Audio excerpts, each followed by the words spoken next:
மன்றாட்டின் ஆவி ஊற்றுவே என்றே. கிருபையின் ஆவி மன்றாட்டின் ஆவி ஊற்றுவே என்றே. குடும்பத்தின் மீது சபையின் மீது ஊழியர் மேலும் ஊற்றுங்கப்பா. குடும்பத்தின் மீது சபையின் மீது தேசத்தின் மேலும் ஊற்றுங்கப்பா. ஊற்றுங்கப்பா உம்மாவியை ஊற்றுங்கப்பா. அபிஷேகத்தை ஊற்றுங்கப்பா. உம்மாவியை ஊற்றுங்கப்பா. அபிஷேகத்தை உம்மாவியை ஊற்றுங்கப்பா. உம்மாசியை ஊற்றுங்கப்பா. உம்மாவியை ஊற்றுங்கப்பா. உம்மாசியை ஊற்றுங்கப்பா. பிரியமானவர்களே, ஆண்டவராகிய இயேசுவின் நாமத்தினாலே இந்த காலை நேரத்தில் இயேசுவை தினம் பார்ப்போம் என்ற இந்த நிகழ்ச்சியின் மூலமாக உங்களை சந்திப்பதில் மிகுந்த மகிழ்ச்சி அடைகிறேன். கர்த்தர் நல்லவர், கிருபையும் இரக்கமும் நிறைந்தவர். இன்றைக்கு ஒரு வசனத்தை உங்களுக்கு ஞாபகப்படுத்தி சில காரியத்தை சொல்லி ஜெபம் பண்ணுவது நல்லது என்று உணர்ந்தேன். 2 சாமுவேல் 5:10 எடுத்து வாசிக்கும் போது தாவீது நாளுக்கு நாள் விருத்தி அடைந்தார். ஆண்டவர் ஒரு மனுஷனை ஆசீர்வதிக்கும் போது அப்படியே கொஞ்சம் கொஞ்சமாக பார்த்து தான் அவனை உயர்த்துவார். மனுஷன் என்ன செய்வானா, மொத்தமாக கொடுத்து உயர்த்த பார்ப்பான். என்னுடைய நண்பர் ஒருவரை தெரியும். ஒரு குறிப்பிட்ட அரசியல்வாதியுடைய மகளை திருமணம் முடிச்சிருந்தார். நிறைய லேண்டு, நிறைய சொத்து.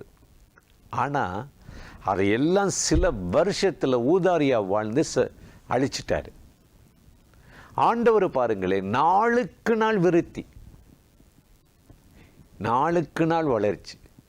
எப்படிப்பட்ட நிலையில் அவன் காட்டில் கொடிய விலங்குகளோடு போராடுகிறான். கோலியாத்தை அடித்து வீழ்த்தாட்டுறான். சொந்த சகோதரர்கள் வெறுக்கிறாங்க. சவுல் துரத்துகிறான். ஒரே போராட்டம், கொடிய மிருகங்களோடு போராட்டம். இவைகளின் மத்தியில் தான் கர்த்தர் தாவீதை நாளுக்கு நாள் விருத்தி அடை பண்ணாராம், வளர்ச்சி அடை செய்தாராம். எவ்வளோ ஒரு மேன்மையான வாழ்க்கையில் இன்றைக்கி அப்படிப்பட்ட ஒரு விருத்தியை, மேன்மையை தான் ஆண்டவர் இந்த பூமியில் நமக்கு கொண்டு வர விரும்புகிறார். இந்த காலை நேரத்தில் ஆண்டவரை நோக்கி காத்திருக்கிற உங்களுக்கு இந்த நாளில் ஒரு விருத்தி, நாளுக்கு நாள் ஒரு வளர்ச்சியை தருவார். அப்போஸ்தலனாகிய பவுலை பார்த்தீங்கன்னா, ஊழியத்தில் வல்லமையான ஒரு மனுஷன். ஆனால் அவருக்கு பெரிய போராட்டம், பாடுகள். அது தன்னை விட்டு நீங்கணும் ஜெபம் பண்ணாரு. சாத்தான் குட்டும் தூதனை போல இருக்குது ஆண்டவர். 2 கொரிந்தியர் 12:9 ஆண்டவர் சொன்னாராம், என் கிருபை உனக்கு போதும், என் கிருபை போதும். அப்போ பவுலுடைய வாழ்க்கையில் பாடுகள், உபத்திரம், பிரச்சனை வரும்போது அதில் ஒடுங்காதபடி, நலிவடைந்து விடாதபடி நாளுக்கு நாள் ஒரு விருத்தியை தந்தாராம், வளர்ச்சியை தந்தாராம். எனக்கு அருமையானவர்களே, இன்னைக்கு அந்த தேவன் உங்களுக்கு அன்னன்னைக்கு ஒரு கிருபையை தருவாராம். புலம்பல் 3:22-23 சொல்லுது, காலைதோறும் அவருடைய கிருபைகள் நமக்கு புதிதாக இருக்கிறது, அவருடைய இரக்கங்களுக்கு முடிவே இல்லை என்று வேதம் சொல்லுது. காலைதோறும் புதிதாக இருக்குதான் அவருடைய கிருபை. இன்னைக்கு ஒரு புது கிருபையை காலைதோறும் நாளுக்கு நாள் அனுப்பி ஆண்டவர் உங்களை உள்ளான மனுஷனை பலப்படுத்துவார்.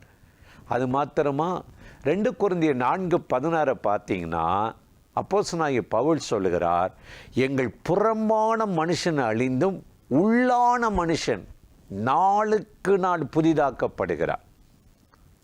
நாளுக்கு நாள் நம்ம மனதை பலப்படுத்துகிறாராம், புதிதாக்குறாராம்.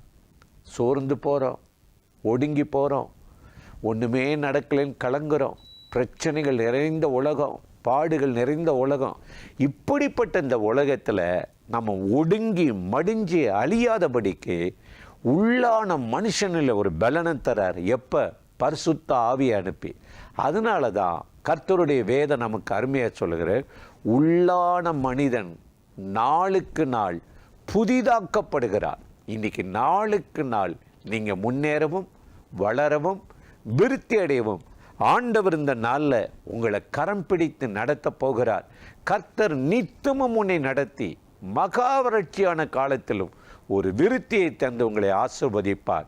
அந்த தேவாதி தேவனை நோக்கி நாம் இப்பொழுது ஜெபிப்போமா? வாங்க ஜெபம் பண்ணுவோம்.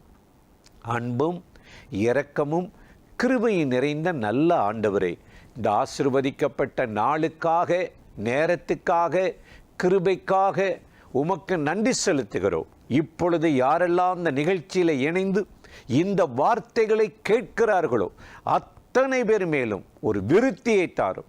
நாளுக்கு நாள் ஒரு முன்னேற்றத்தை தாரும்.